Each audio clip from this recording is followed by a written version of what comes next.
Hey there, international students.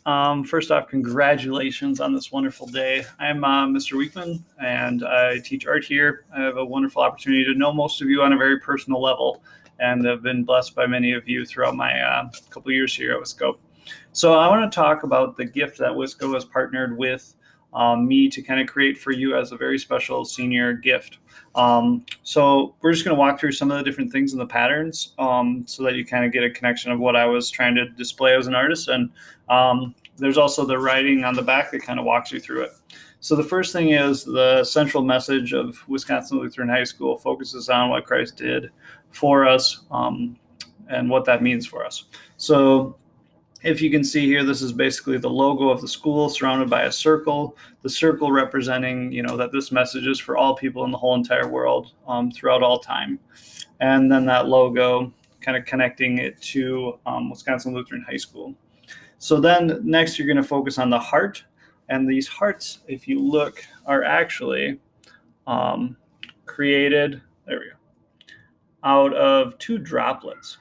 So the two droplets creating the heart are actually droplets of blood representing how Christ's blood on the cross covers us so that we are seen pure as a rose, which you can see by the connection point of the rose and the droplets that create a heart.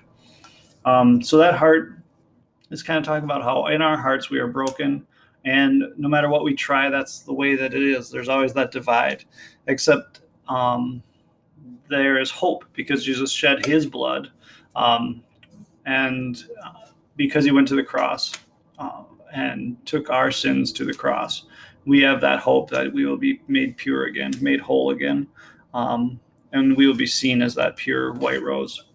So the rose and then the small little surrounding X's kind of represent a couple different things. So the rose obviously is how the Father sees us, how God sees us now that we have this faith and have this understanding of what Christ did for us. And the X's just represent kind of what gets in our way. So things in the world that will try to block the unstoppable message of the gospel. So various things there. The next is going to be the sky. So the sky is represented by these kind of star-shaped patterns. And then the triangles at the top kind of represent the hills and valleys of being a Christian and being just a person in general. And that's all, again, just kind of connecting to that cross message. So even in our hardest days, we have that hope of heaven that we can always stand strong in. And then the last thing is going to be this different kind of levels of circles. So if you look here, you can see that there's this bigger circle that goes around representing the whole world, and these different distances that students have traveled to get to Wisconsin Lutheran High School, and what that looks like as a school being connected to the whole world, centered on that message of the cross. So even though the distances vary from large to small, the eternal central message of the cross connects everyone, even after graduation. We're all a part of this. So God's blessings to you, and congrats on your graduation. Thanks so much.